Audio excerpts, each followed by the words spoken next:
जय हिंद दोस्तों। इस वीडियो में हम लोग आपदा प्रबंधन का संपूर्ण रिवीजन करने वाले हैं। तो पूरा वीडियो आप देखिएगा, अच्छे से चीज़ें समझ लीजिएगा। जितना आपने पढ़ा है, जितना आपने रिवीजन किया है, नोट्स को आपने प्रिंट आउट कराया होगा, अच्छे से आप उस चीज़ों का रिवीजन कर रहे होंगे। कंप्लीट नोट्स आप लोगों के पास उपलब्ध है। तो अब इस वीडियो में हम लोग इसका संपूर्ण रिवीजन करेंगे। तो आपदा प्रबंधन और पर्यावरण ये दोनों मिलाकर के 10 नंबर का आपका पेपर आता है। अब इस 10 नंबर के पेपर में आपने अच्छे से समझा होगा कि आपदा प्रबंधन का सिलेबस ये है और पर्यावरण का सिलेबस ये है। तो आज के क्लास में हम लोग आपदा प्रबंधन को कंप्लीट रिवीजन करने वाले हैं। तो जितने लोग चैनल पे नए हैं वो लोग चैनल को सब्सक्राइब करके बेल आइकन को प्रेस करके जरूर रखिएगा, ताकि जब वीडियो डालें उसका नोटिफिकेशन आपको मिलता रहे। तो चलिए हम लोग क्लास को शुरू करते हैं। ये देखिए, सबसे पहला क्वेश्चन है। हम लोग पूरा जो रिवीजन करेंगे क्वेश्चन के तहत करेंगे। लगभग आपदा प्रबंधन के और पर्यावरण मिला करके अभी इस क्लास में आपदा प्रबंधन का है, तो आपदा प्रबंधन के लगभग आपको 200 से 300 क्वेश्चन, इसी तरीके से पर्यावरण के 200 से 300 क्वेश्चन करवाएंगे। तो चलिए देखते हैं हम लोग। चलिए तो देखते हैं। पहला प्रश्न है कि भारत में बाढ़ का पूर्वानुमान मुख्य रूप से कौन सी संस्था जारी करती है। देखिए, इसमें बहुत बच्चों को सस्पेंस रहता है कि आईएमडी के सीडब्ल्यूसी या इसरो या एनडीआरएफ कौन सी संस्था है जो जारी करती है। तो एक बात आप अच्छे से याद रखना कि जो आईएमडी संस्था है ये मौसम चेतावनी देती है। किसकी? मौसम संबंधी जो चेतावनी देती है वो ये संस्था देती है। लेकिन बाढ़ का पूर्वानुमान यानी कि बाढ़ की निगरानी करना, जल नदियों की जल स्तर की निगरानी करना, बाढ़ का पूर्वानुमान लगाना, ये जो संस्था है वो देती है केंद्रीय जल आयोग। तो आपको ये बात अच्छे से याद रखनी है। आईएमडी किसकी? मौसम संबंधी जो चेतावनी होती है वो देती है आईएमडी संस्था, और बाढ़ के बारे में और नदियों के जल स्तर के बारे में जो जानकारी देती है वो कौन सी संस्था है? तो वो है सीडब्ल्यूसी। चलिए अगला प्रश्न हम लोग देखते हैं। आपदा प्रबंधन चक्र, डिजास्टर मैनेजमेंट साइकिल का सही क्रम क्या है? अब इसका सही क्रम क्या है? देखिए, ये एग्जाम में पूछा भी गया था, तो आपको इसको अच्छे से समझने की ज़रूरत है। तो इसका जो सही क्रम क्या है? इसका ऑप्शन है राहत, फिर पूर्वानुमान, फिर समन, फिर तैयारी। कि समन, तैयारी, प्रतिक्रिया, पुनर्वास, या तैयारी या समन प्रतिक्रिया या पुनर्वास, या प्रतिक्रिया तैयारी समन या पुनर्वास। तो इसका जो सही क्रम है वो है ऑप्शन बी, समन, फिर तैयारी, फिर प्रतिक्रिया, फिर पुनर्वास। ये इसका जो सही क्रम है। ठीक है, तो ये आपको बिल्कुल याद रखना है, इसको नोट डाउन कर लेना है। अच्छा, जो नोट्स आपको दिया गया है तो आप क्या करिएगा कि जो नए क्वेश्चन मिले तो आपदा प्रबंधन वाले सेगमेंट में ही उनको पेन से वहीं पे लिख लीजिएगा। ठीक है, बहुत अच्छे प्रश्न हैं। आप लगभग 200 प्रश्न आप लगा लेंगे तो इसके अलावा आपको आपदा प्रबंधन से कहीं से क्वेश्चन नहीं बनेंगे। ठीक है, अच्छे से देख लीजिएगा। चलिए अगला क्वेश्चन है, राष्ट्रीय कार्यकारी समिति का गठन किस अधिनियम के अंतर्गत किया गया? किस अधिनियम के अंतर्गत किया गया? तो आपदा प्रबंधन अधिनियम 2005 के अंतर्गत किया गया। चलिए अगला क्वेश्चन देखते हैं हम लोग। बादल फटना यानी क्लाउड बस्ट किस प्रकार की आपदा है? बादल फटना किस प्रकार की आपदा है ये आपको बताना है। ऑप्शन दिए गए हैं भूगर्भिक, मौसम संबंधी, जैविक या औद्योगिक। तो किस प्रकार की आपदा है ये आपको बताना है। तो बताइए ये किस प्रकार की आपदा है? तो इसका सही जवाब है मौसम संबंधी आपदा है। बादलों का फटना मौसम संबंधी आपदा है। जब बादल फटना अत्यधिक तीव्र वर्षा की घटना होती है जिसमें अचानक बाढ़ या भूस्खलन हो जाता है। ठीक है, यह ज़्यादातर आपने देखा होगा हिमालयी क्षेत्र में होता है। तो ये कैसी आपदा है? तो ये बादल फटना मौसम संबंधी आपदा है। चलिए, निम्नलिखित में कौन सा उपाय आपदा के प्रभाव को सबसे अधिक कम करता है? निम्नलिखित में से कौन सा उपाय आपदा के प्रभाव को सबसे अधिक कम करता है? अब उपायों में राहत वितरण, पुनर्वास या पूर्व चेतावनी प्रणाली की एवं तैयारी या मुआवजा। तो कौन है? तो आप अच्छे से जानते हो कि अगर पूर्व चेतावनी हमको आपदा से पहले मिल जाए तो हम ये होगा, जो नुकसान होगी, जो क्षति होगी वो क्या होगी? कम होगी। हम लोग उसी हिसाब से क्या कर लेंगे? तैयारी कर लेंगे, हम लोग सतर्क हो जाएंगे। ठीक है, तो इसका सी ऑप्शन बिल्कुल सही है। चलिए अगला क्वेश्चन हम लोग देखते हैं अब इसमें आपको सीक्वेंस मिलाना है कि निम्न को हमारी रणनीति कब बनी, सेंडाई फ्रेमवर्क, ह्यूगो या पेरिस। तो इसमें आपको क्रम बताना है कि सबसे पहले कौन बना। तो देखिए नीति है 1994 की, ठीक। इसके बाद ह्यूगो बना 2005 से 2015 तक, ठीक। इसके बाद 2015 से 2030 तक बना सेंडाई फ्रेमवर्क, 2015 से 30 तक बना सेंडाई फ्रेमवर्क। फिर 2015 में आया पेरिस, 2015 में आया पेरिस। तो अगर आपको अब मिलाने के लिए बोला जाए तो कौन सा मिलाओगे, तो सबसे पहला हो गया, ठीक है, फिर दूसरा आ जाएगा, फिर तीसरा आ जाएगा, फिर चौथा आ जाएगा। बिल्कुल इसी सीक्वेंस में आपको ये मिला देंगे, ठीक है। तो इसका जो विकल्प हो जाएगा वो कौन सा हो जाएगा, तो वो पहला नंबर का विकल्प हो जाएगा। चलिए अगला हम लोग देखते हैं, राष्ट्रीय आपदा प्रतिक्रिया बल यानी उसी को एनडीआरएफ का मुख्य कार्य क्या है, इसका मुख्य कार्य क्या है। तो जानते हो कि एनडीआरएफ का मुख्य कार्य होता है राहत एवं बचाव अभियान चलाना, इसका मुख्य काम है। चलिए अगला क्वेश्चन देखते हैं, उत्तर प्रदेश राज्य आपदा प्रबंधन प्राधिकरण, उसी को यूपीएसडीएम कहा जाता है, का मुख्य उद्देश्य क्या है। तो आप अच्छे से जानते हो कि जो उत्तर प्रदेश राज्य आपदा प्रबंधन प्राधिकरण है, इसका जो मुख्य काम है कि राज्य स्तर पे आपदा प्रबंधन नीति बनाना एवं समन्वय करना, ये इसका मुख्य कार्य है, ठीक है। तो ये बात आप अच्छे से याद रखिएगा। चलिए ये बैच से रिलेटेड जानकारी है, आपको जीएस रिव्यू एप्लीकेशन पे, किस पे, जीएस रिव्यू के ऑफिशियली एप्लीकेशन पे इतना कंटेंट 20 जून को कंप्लीट करके डाल दिया गया था, ठीक है। ये सारे प्रिंट आउट पीडीएफ हैं, आप देख सकते हो। इस तरीके से आप लोगों को बुकलेट कंप्लीट कर लेनी है, प्रिंट आउट निकलवा लेना है। आपको सीधे एप्लीकेशन पे जाना है, जीएस रिव्यू डाउनलोड कर लेना है गूगल प्ले स्टोर से, या तो आप इस नंबर पे व्हाट्सअप कर दीजिएगा, ठीक है। वहाँ से जाने के बाद आप एप्लीकेशन में जा कर के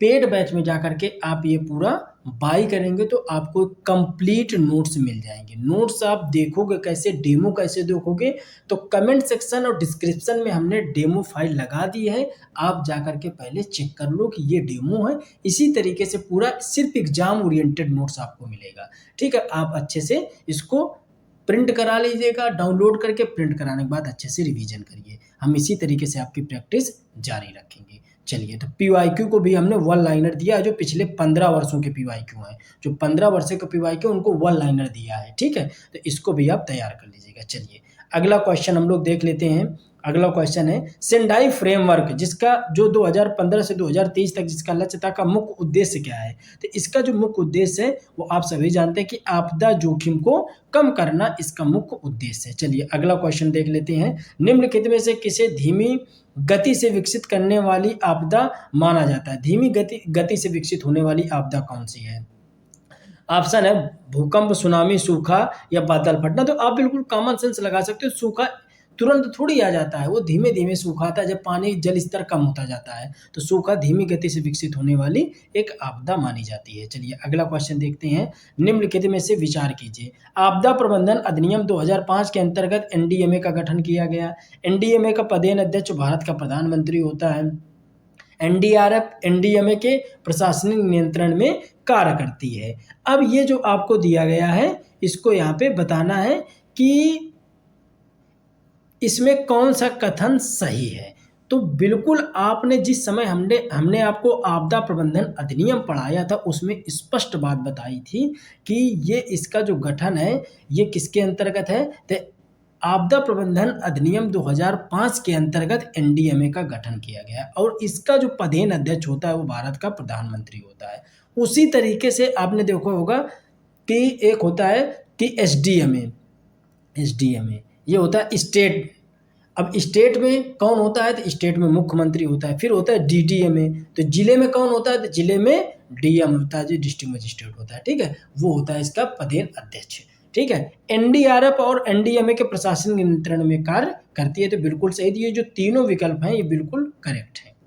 चलिए अगला क्वेश्चन देखते हैं कि आपदा प्रबंधन का मुख्य उद्देश्य क्या है। तो आपदा प्रबंधन का मुख्य जो उद्देश्य होता है वो होता है जोखिम कम करना एवं जीवन संपत्ति की सुरक्षा करना, इसका मुख्य उद्देश्य होता है। अगला, निम्नलिखित में से किसका मुख्य उद्देश्य आपदा होने के बाद राहत नहीं बल्कि आपदा से पहले जोखिम को कम करना है। तो किसका है, तो ये एक टैग लाइन है। जब हमने आपको ह्यूगो फ्रेमवर्क, सेंडाई फ्रेमवर्क के बारे में बताया था, एनडीआरएफ डीडीएमए के बारे में बताया, तो सबकी अपनी एक टैग लाइन और उससे रिलेटेड आर्टिकल भी समझाया था। तो आपने अगर इसको देखा होगा ध्यान से, तो हमने ये बताया था कि ये जो आपदा होने के बाद राहत नहीं बल्कि आपदा से पहले जोखिम को कम करना, ये जो मुख्य उद्देश्य था वो किसका था, तो वो था सेंडाई फ्रेमवर्क का। किसका था, सेंडाई फ्रेमवर्क का। तो आपको बिल्कुल अच्छे से इस तरीके से इसको याद रखना। चलिए अगला क्वेश्चन देख लेते हैं। देखो ये जो आपको टेस्ट जो आप दे रहे हो ना, बिल्कुल उस पैटर्न पे बनाया गया जैसे एग्जाम आप कंडक्ट कराते हैं, जैसे एग्जाम होता है उसी पैटर्न पे इसको डिजाइन करा गया है।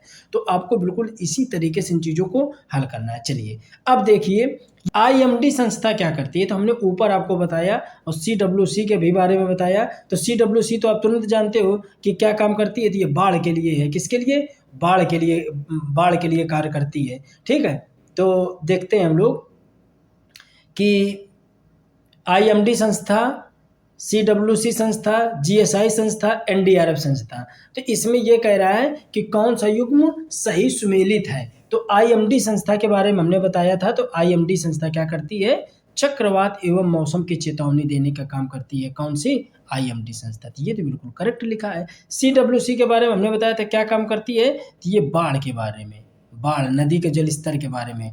जीएसआई संस्था क्या करती है, तो ये क्या है, भूवैज्ञानिक सर्वेक्षण है। एनडीआरएफ क्या करता है, सर्च का काम ये करते हैं एनडीआरएफ। तो बिल्कुल ये पहला वाला विकल्प के लिए सही है, बाकी सारे विकल्प गलत है। तो इसमें ए नंबर करेक्ट हो जाएगा। चलिए अगला क्वेश्चन देखते हैं। निम्नलिखित में कौन सा रैपिड ऑनसेट डिजास्टर नहीं है।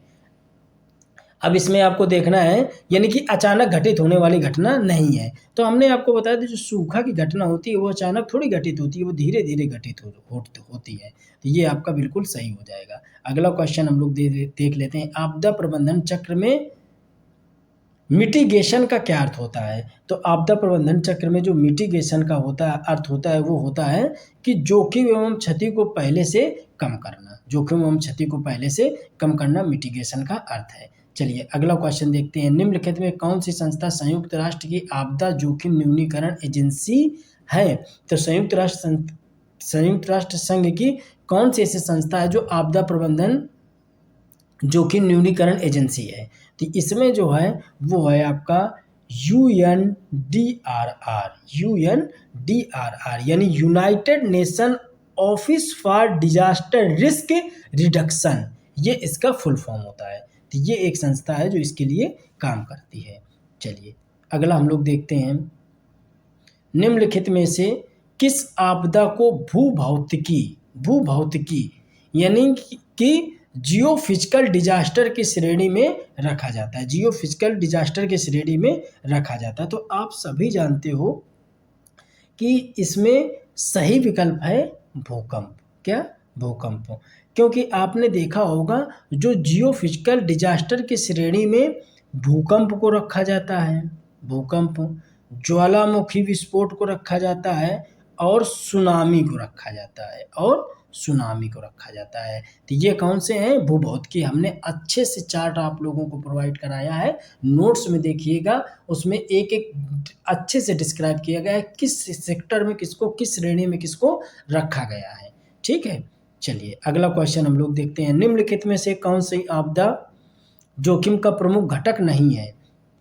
आपदा जोखिम का प्रमुख घटक नहीं है। अब आपके पास जो ऑप्शन दिए गए हैं, हजार्ड यानी खतरा, वल्नरेबिलिटी यानी संवेदनशीलता, कैपेसिटी यानी क्षमता, लैंगिट्यूड यानी देशांतर। तो इसमें कौन है, तो ये बिल्कुल अलग है। लैंगिट्यूड ये बिल्कुल वर्ड ही अलग है, तो ये बिल्कुल इसको नहीं रखा जाता है। ठीक है, चलिए अगला हम लोग देखते हैं। निम्नलिखित में से किस प्रकार की आपदा के लिए पूर्व चेतावनी प्रणाली सबसे अधिक प्रभावी मानी जाती है। किसके लिए मानी जाती है, भूकंप, उल्कापात, चक्रवात, ज्वालामुखी विस्फोट। तो किसके लिए? तो ये चक्रवात बिल्कुल सही हो जाएगा। चलिए अगला क्वेश्चन देखते हैं जल्दी से। किस आपदा के बाद आवश्यक सेवाएं शीघ्र बहाली को क्या कहा जाता है? किसी आपदा के बाद आवश्यक सेवाओं की शीघ्र बहाली को क्या कहा जाता है? क्या कहा जाता है? अब ऑप्शन है वो है प्रिपेयर्डनेस या रिस्पॉन्स या रिकवरी या मिटिगेशन। तो आप जानते हो कि शीघ्र बहाली को क्या कहते हैं? रिकवरी। तुरंत उसको बहाली करना, तुरंत उसके लिए रिकवरी की तैयारी करना। ठीक है, आपदा के तुरंत बाद यही घटना घटित होती है कि हम लोग उन चीज़ों को रिकवर करने में लग जाते हैं। ठीक है, चलिए अगला क्वेश्चन देखते हैं। आपदा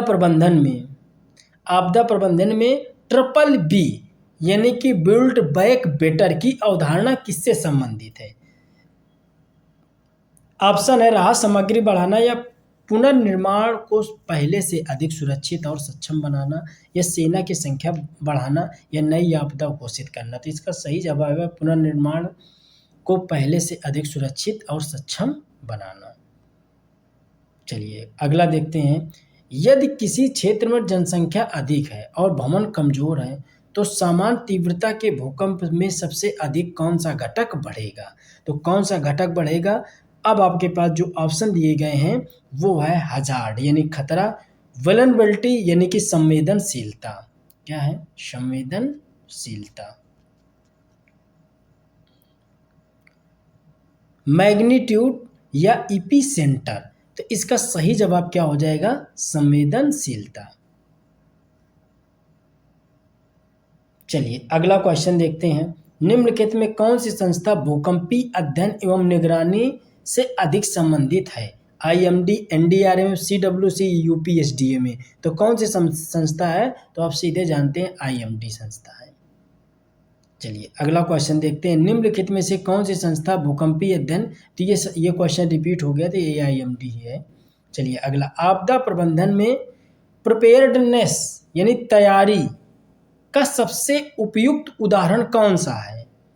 तैयारी का सबसे उपयुक्त उदाहरण कौन सा है? आपके पास जो ऑप्शन दिए गए हैं वो है राहत शिविर लगाना या मॉक ड्रिल एवं निकासी अभ्यास या मुआवजा देना या क्षतिग्रस्त भवनों का पुनर्निर्माण करना। तो आप सभी जानते हैं कि मॉक ड्रिल एवं निकासी अभ्यास कराना ये सबसे अच्छा है कि आपदा आने से पहले अगर मॉक ड्रिल, प्रशिक्षण और जागरूकता और निकासी योजना तैयार कर ली जाए तो वो क्या होगी? एक हमारी तैयारी होगी जो आपदा से निपटने के लिए हम लोग तैयार हो चुके हैं, प्रिपेयर हो चुके हैं। चलिए अगला क्वेश्चन देखते हैं। निम्नलिखित में कौन सी जैविक यानी बायोलॉजिकल आपदा का उदाहरण है? अब बायोलॉजिकल की जब हम लोग बात करते हैं तुरंत एक ही आता है कि हमारा जो कोविड-19 महामारी वो बायोलॉजिकल महामारी थी।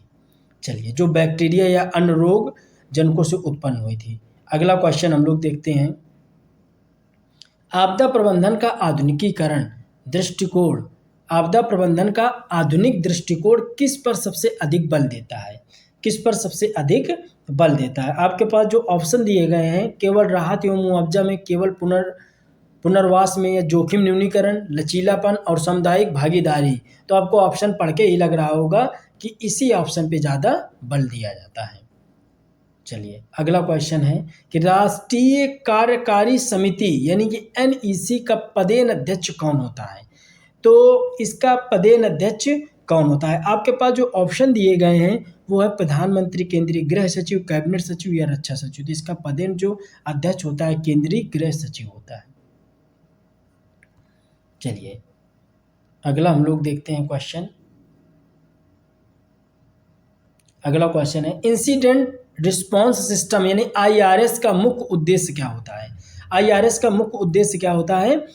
आपदा के बाद मुआवजा देना, आपदा के समय कमान नियंत्रण एवं समन्वय स्थापित करना या मौसम पूर्वानुमान जारी करना या आपदा का बीमा करना। तो आप जानते हो कि IRS का मुख्य उद्देश्य ये होता है कि आपदा के समय कमान संभालना, नियंत्रण करना और बीच में लोगों के समन्वय स्थापित करना। चलिए अगला क्वेश्चन देखते हैं। आपदा जोखिम न्यूनीकरण में लचीलापन का क्या अर्थ होता है? इसका लचीलापन का क्या अर्थ है? आपदा को रोक देना, आपदा के प्रभावों को सहने या अनुकूलित होने और शीघ्र सामान्य स्थिति में लौटने की क्षमता, या केवल आर्थिक सहायता प्राप्त करना, या केवल पुनर्वास करना। तो इसका सही जवाब हो जाएगा बी। अच्छा, एक बात और बताएं कि आप इन चीज़ों को एक बार फोकस करिएगा, इसमें काफ़ी हद तक पीवाईक्यू भी हैं इस टेस्ट सीरीज में। तो जो ऑप्शन ज़्यादा आपको बड़ा लगेगा, ये मतलब जनरली आपको बता रहे हैं, इस पे आप ज़्यादा माइंड मत करिएगा, वो ऑप्शन देखिएगा, उसके 90% चांस सही होने के होंगे। चाहे ये वाला क्वेश्चन देख लो या इसके ऊपर वाला देख लो, ठीक है, जितने भी आप देखोगे तो इसमें इस तरीके की एक मतलब थ्योरी काम करती है। तो आप एग्ज़ाम हॉल में ये एक बार कर सकते हैं, या अभी जो आप टेस्ट वगैरह लगाते हैं तो आपदा प्रबंधन से अगर क्वेश्चन आता है तो आप एक बार इसको चेक ज़रूर करिएगा, ठीक है। शायद ये जो सेंस है शायद ये काम करे उस चीज़ पे। चलिए अगला क्वेश्चन देखते हैं। भारत की पहली राष्ट्रीय आपदा प्रबंधन योजना किस वर्ष जारी की गई थी? तो आप सभी जानते हो कि जो पहली आपदा प्रबंधन योजना थी वो कब जारी की गई थी? तो 2016 में जारी की गई थी। कब? 2016 में, क्योंकि यह योजना सेंडाई फ्रेमवर्क के अनुरूप तैयार की गई थी और भारत की पहली व्यापक राष्ट्रीय आपदा प्रबंधन योजना इसको माना जाता है। चलिए अगला देखते हैं, आपदा प्रबंधन अधिनियम 2005। अच्छा, कुछ लोग अधिनियम को तो नहीं सोच रहे हैं कि आपदा प्रबंधन अधिनियम 2005 ही इसका करेक्ट होगा, वो नहीं होगा, ठीक है। वो योजना की बात कर रहा है, तो सेंडाई फ्रेमवर्क के जो अनुरूप तैयार की गई थी उसकी बात कर रहा है 2016 में, ठीक है। आपदा प्रबंधन अधिनियम 2005 के अनुसार जिला आपदा प्रबंधन योजना तैयार करने का उत्तरदायित्व किसका? सीधे बात जानते हो, जिला के लिए जिलाधिकारी। देखो ये 3 पार्ट हमने इसके बताए थे, एक होता है एनडीएमए, एक होता है एसडीएमए, एक होता है डीडीएमए। ये होता है नेशनल डिजास्टर मैनेजमेंट अथॉरिटी, ये होता है स्टेट डिजास्टर मैनेजमेंट अथॉरिटी, ये होता है डिस्ट्रिक्ट डिजास्टर मैनेजमेंट अथॉरिटी। केंद्र में प्रधानमंत्री इसका हेड है, राज्य में मुख्यमंत्री हेड है, और जिलाधिकारी होता है वो इसका हेड होता है। तो इसमें इसने जो पूछा है आपसे वो किसके बारे में? तो जिला आपदा प्रबंधन के बारे में पूछा है, तो इसका हेड कौन होगा? जिलाधिकारी होगा। चलिए अगला क्वेश्चन देख लेते हैं हम लोग। निम्नलिखित में से कौन सा कैपेसिटी बिल्डिंग का उदाहरण है? राहत सामग्री